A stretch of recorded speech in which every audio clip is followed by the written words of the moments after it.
Let's take a look at the fighter Canada should have built, the Avro Arrow. The Avro CF-105 Arrow was a late 1950s delta-winged interceptor aircraft which incorporated design elements and performance far ahead of its time. Intended to serve as Canada's premier fighter interceptor into the 1960s and beyond, the Arrow program was abruptly cancelled less than 1 year after its first flight. A victim of bad timing and politics, the demise of the Arrow forever altered the course of the Canadian aerospace industry and internationally scattered the talented individuals who worked on the project. Today, we will look at the circumstances that spawned this incredible aircraft, its performance, and its lasting legacy. At the end of World War II, the Soviet Union embarked on a mission to develop nuclear-capable, long-range strategic bombers which could reach Europe and North America. During this time, jet bombers became able to fly higher and faster, making both piston engine and first-generation jet fighters ineffective in neutralizing the newer bombers. As a result, development in the West focused on high-flying, faster interceptors that could interdict the bombers well before they could enter their effective payload range. To defend North America, the Royal Canadian Air Force, or RCAF, patrolled the northern Arctic, ever on the alert for approaching Soviet bombers coming over the North Pole.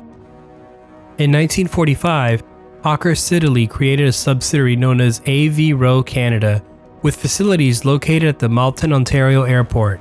Within a year, Avro designed the RCAF's first ever jet fighter, the CF-100 Canuck.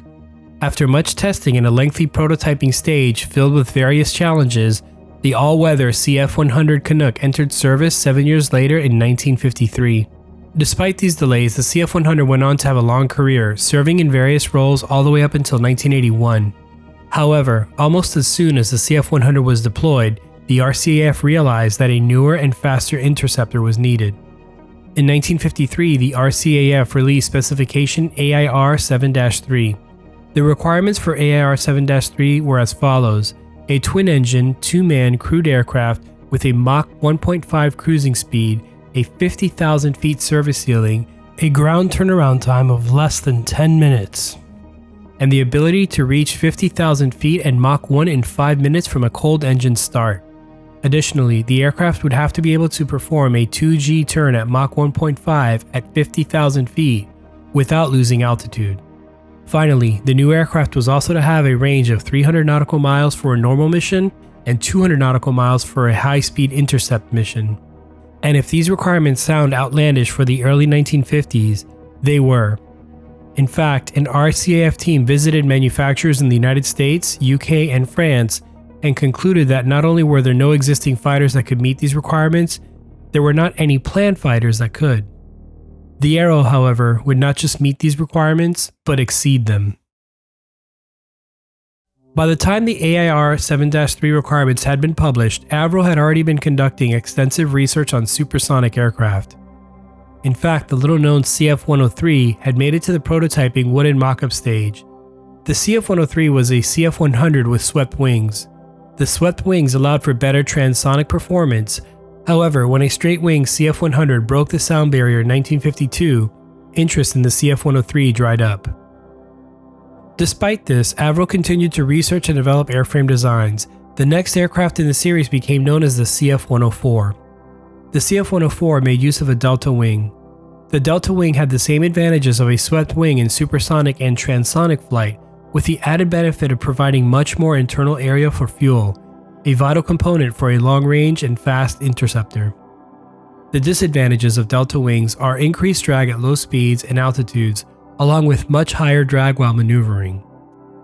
However, given the interceptor mission for which it was being designed, these disadvantages were deemed minimal. The CF-104 actually had two variants, a single-engine CF-104/4 and a twin-engine CF-104/2. Avro submitted the CF-104 designs to the RCAF in 1952, and this ultimately led to the AIR-7-3 requirements. Upon receiving the revised requirements, Avro submitted their updated two-seat version of the CF-104/2 in 1953, which was then given the designation CF-105. Aside from the additional seat, another significant change from the CF-104 design to the CF-105 prototype was a shoulder-mounted wing, which allowed for quick access to the aircraft's weapons, engines, and internal components. Moving the wing up to the shoulder-mounted position also allowed for a more efficient construction method, as well as strengthening the wing, as the entire wing area could be built as a single unit. The CF-105 also had an internal weapons bay, a feature found in today's 5th generation all-stealth fighters such as the F-22 and F-35. The Arrow's weapons bay could carry short and long-range air-to-air missiles or 4 conventional 1,000-pound bombs. With the airframe's preliminary design completed, the next step was to look for engines to power the interceptor. Initially, the Rolls-Royce RB-106 engines were selected. The RB-106s could produce for the time an outstanding 21,000 pounds or 93 kilonewtons of thrust. With principal design and an airframe and engine selected, in mid-1954, wind tunnel work began, along with computer simulations that were performed both in Canada and the United States. Additionally, 9 scale models complete with instruments that supplied telemetry to ground stations were constructed. These models were mounted on top of a Nike solid-fuel rocket booster and launched from the shores of Lake Ontario at Point Pete. 2 additional models were tested over the Atlantic Ocean at the NASA facility located at Wallops Island, Virginia. The models could be flown to a maximum speed of Mach 1.7 and were intentionally crashed into the water at the end of their flights. As a testament to the Arrow's initial design, these flight tests showed the need for only minor modifications, most notably the slight negative camber to the wings, which assisted in controlling aircraft trim, a dogtooth located roughly at half the span which helped control spanwise flow, and to aid in high alpha performance, the drooping of the leading edges of the wings. And finally, the addition of a sharpening of the nose profile, thinning of the intake lips, and adding a tail cone were applied to make use what is known as the Whitcomb Area Rule. The Whitcomb Area Rule describes design methods that can be implemented to reduce an aircraft's drag at transonic and supersonic speeds. This is typically between Mach 0.75 and Mach 1.2. With an updated airframe, the Arrow could move into its next phase, production. Typically, when a new fighter is developed, one or several prototypes are hand-built and then test-flown. The idea is that as problems are encountered and solutions develop, changes can be quickly made before tooling up for full-scale production. However, in the case of the Arrow, the Crook-Craigie plan, which calls for the setting up of a full production line and building a small initial batch of fighters, was implemented. This was done to accommodate the timetable that was set up by the RCAF. Once the initial batch of aircraft were built and flight tested, changes could be applied to the entire production line and updated examples could be built. Needless to say, this approach was both unconventional and risky, and in order to offset some of the risks, an extensive testing program was implemented. The Arrow made use of advanced materials including magnesium and titanium, with titanium being difficult to machine and of course expensive. The Arrow also made use of an early fly-by-wire system which translated the pilot's input electronically to servos which operated the hydraulic control system. Initial versions of this control system remove control feel or feedback to the pilot, so Avro engineers devised an ingenious solution, a force feedback system which sent back pressure fluctuations to the controls that created an artificial feel to assist the pilots. This was the first of its kind and would be revisited 20 years later in the General Dynamics F-16. The Arrow was shaping up to be a technical marvel and a revolutionary step forward, but there were problems encountered. In early 1956, the RCAF placed additional requirements on the yet-to-fly aircraft, most notably the incorporation of the Astra fire control system, along with the advanced U.S. Navy Sparrow II missile. Both the Astra and Sparrow II were in their early prototype stages, and even after the U.S. Navy canceled the Sparrow II in 1956, Canada Air purchased the project to continue development. For the record, Avro preferred to go with the MX-1179 fire control system and the Falcon missile, both which were much further along in development and would have cost significantly less. Another issue faced in the production stage was the engines. In the UK, the intended Rolls-Royce RB-106s were cancelled due to budget cuts, at which point Avro opted to go with the Wright J67 engines as a backup, but when the J67 program was also cancelled, the Pratt & Whitney J75 was chosen for initial flight tests for what was to be termed the Mark I Arrow. The Mark II Arrows were to use the much more powerful Orenda PS-13 Iroquois engines. More on that later. Despite all these challenges, the first CF-105 Arrow, designated RL-201, was rolled out on October 4, 1957. Anticipating a momentous occasion, Avro invited over 13,000 guests to attend the rollout. The day indeed turned out to be a historic one, globally in fact, just not the way Avro had hoped. Somewhat tragically, October 4th, 1957 was also the same day that the Soviets launched Sputnik, kicking off the space race and giving great credence to the missile theory, while making interceptors and even fighters look obsolete in the minds of many military planners at the time. Still, the Arrow made it to the flight test phase, with the first flight taking place on March 25, 1958. Chief pilot Janusz Zerokowski was at the controls of RL-201 and reported no major problems with the Arrow, which demonstrated excellent handling in all flight regimes. 4 more J-75 powered CF-105 Arrows would be produced, designated RL-202 through RL-205 respectively. Flight testing continued, with the 3rd flight resulting in the Arrow going supersonic, and the 7th flight reaching 50,000 feet, with a top speed of Mach 1.95 being recorded. It is important to note that these initial test flights were internally conducted by Avro and not meant to push the Arrow to its limits, but rather were proof-of-concept flights. It is likely that further rigorous testing would have ensued once the Arrow was formally handed over to the RCAF. During these initial test flights, minor problems were encountered and resolved. These included the Arrow Stability Augmentation System, or SAS, which is common on modern aircraft but cutting edge in late 1950s, and as a result required frequent fine-tuning. As testing for the Arrow progressed, Canada tried to sell the CF-105 to the United States and the UK. The United States was already at work on their own interceptor, which would eventually lead to the Convair F-106 Delta Dart. In the UK, the British Ministry of Supply issued Operational Requirement F.155, which specified the need for a high-performance interceptor to defend the UK from Soviet nuclear-armed supersonic bombers. The Arrow fit this role perfectly, and in 1956, the UK's Air Council went as far as to recommend purchasing 144 Arrows. France also showed an interest in the Iroquois engine to power an enlarged bomber version of the Dassault Mirage 4, known as the Mirage 4B. During this time, development continued on the Iroquois engine, where testing showed that the engine had the ability to be relit at altitudes of up to 60,000 feet. And in 1956, an Iroquois engine was attached to the right side of an American B-47 Stratojet, on loan to Canada Air for testing. The modified B-47 was designated the CL-52 and had the distinction of being the only B-47 operated by any foreign service. By 1958, over 5,000 hours of testing had been completed on the Iroquois engines, and a Mark II Arrow designated RL-206 was fitted with a pair of Iroquois engines, which together were capable of generating 60,000 pounds of thrust at afterburner. In fact, once produced, many believed the Mark II Arrows would be the most advanced aircraft of its time. Here are some specifications for the Mark II Arrow. Length, 26.1 meters. Height, 6.5 meters. Wingspan, 15.2 meters. Maximum speed up to 2,453 km per hour or Mach 2 plus. Ceiling estimated to be 58,000 feet. Range, 1,330 kilometers. Empty weight, 19,935 kilograms. Maximum takeoff weight, 28,319 kilograms.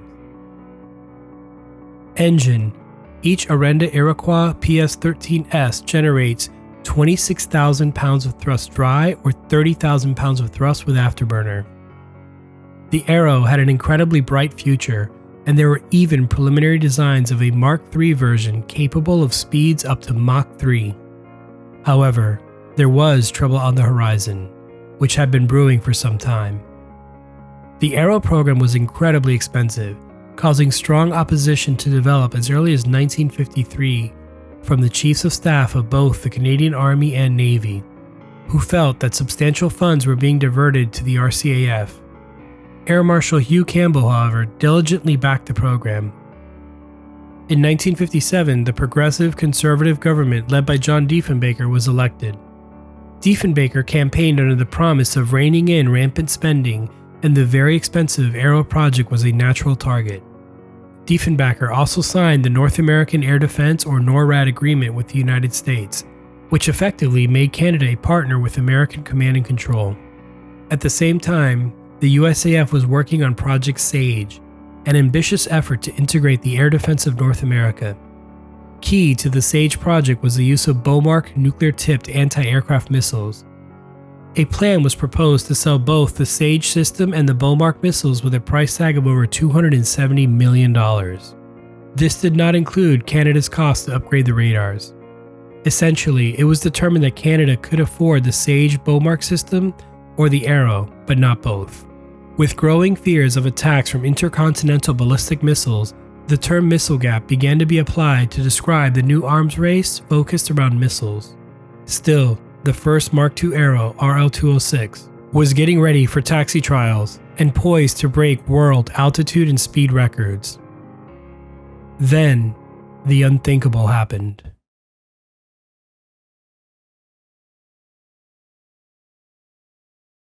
On February 20th, 1959, Diefenbaker rose up in Parliament and announced the immediate cancellation of both the CF-105 Arrow and the Orenda Iroquois engine. Workers at the Malton plant were shocked, and almost 30,000 people lost their jobs with the announcement. The day would forever be known as Black Friday in Canadian aviation history. Avro executives had expected the program would last until at least March, when RL-206 was expected to fly and break world records. Attempts were made to save the aircraft and transfer the project either to the National Research Council of Canada or to the UK's Royal Aircraft Establishment, but neither effort materialized. Exact reasons for the abrupt cancellation of the project may never be known, but Diefenbaker's claim was that following a thorough investigation of threats, defensive countermeasures, and costs led to the cancellation of the project. Politicians felt that the Arrow was too expensive and would need to produce hundreds of models to recoup the costs. To add to this tremendous national tragedy, less than 2 months after the cancellation of the project, all aircraft, engines, tooling, technical diagrams, and data related to the Arrow project were ordered destroyed. The aircraft that had captured the imagination of a nation and was nothing short of revolutionary was unceremoniously hacked to pieces and scrapped. Arrows RL-201 through 205, all flying examples, gone. RL-206, with the advanced Iroquois engines and about to fly, gone. The under-assembly Arrows 207 through 209, some of which were as far as 91% completed, gone. Officially, the reason for this abrupt and heavy-handed action was to destroy secret and classified materials that were used both in the Arrow and Iroquois programs, as there were fears of a Soviet mole that had infiltrated the programs. Needless to say, this official stance was far from accepted, with many wondering if there were other causes or factors, including one viewpoint that questions if the United States had pressured the Canadian government to terminate a program they felt was threatening to American aerospace industries. However, it should be noted that the United States did provide use of wind tunnels, computer systems, and in the case of the Iroquois engine, a B-47 flying platform for aerial testing. Still, to this day, many wonder why and how this could have happened. The cancellation of the Arrow had far-reaching consequences. The incredibly talented individuals who worked on the program were internationally scattered and went on to either lead or play key roles in some of the greatest projects in aviation history. Jim Chamberlain, the chief aerodynamicist, along with 25 engineers, went on to lead NASA's Mercury, Gemini, and Apollo programs, which culminated in humanity's first and still only manned moon landing. Rod Rose went on to be a technical assistant for the STS or Space Shuttle program. Still others went on to work on efforts that would lead to the supersonic airliner, the Concorde. With the cancellation of its biggest project, the Arrow's parent company Avro soon went out of business. And as for the RCAF, the US-made McDonnell CF-101 Voodoo was adopted as Canada's interceptor. just over 3 years after canceling the Arrow. Naturally, the adoption of the CF-101 was met with controversy and ultimately led to the collapse of the Diefenbaker government. In the end, 132 CF-101s would be procured, and they would serve until 1987, with the RCAF converting to the CF-18 Hornet in 1982. The Voodoo was a good airplane, but its performance figures were not up to those of the Arrow. The Arrow was built by Canadians, for Canadians, and captured the attention of the aviation world.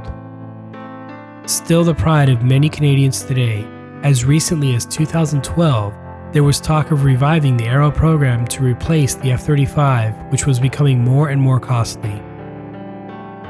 The demise of the Arrow is one of the greatest what-ifs in aviation. Was the program too ambitious? Developing a new airframe, engine, fire control system, and weapon systems at the same time may very well have been. Today, for those of us who live outside of Canada, Canadian aviation is synonymous with rugged, dependable, and utilitarian airplanes like the Twin Otter. Had the Arrow been allowed to enter production, who knows where the Canadian aerospace industry would be today? What do you think? Was the Arrow ahead of its time? Would it have altered the course of Canada's defensive policies and programs had it made it into production? Let me know in the comments below. Thanks for watching. If you enjoyed this video, go ahead and subscribe and click the bell for notifications. If you'd like to support this channel and content like this, join my Patreon for as little as $2 a month. I'll leave a link in the description below. Stay safe, see you next time, and remember, all arrows go to heaven.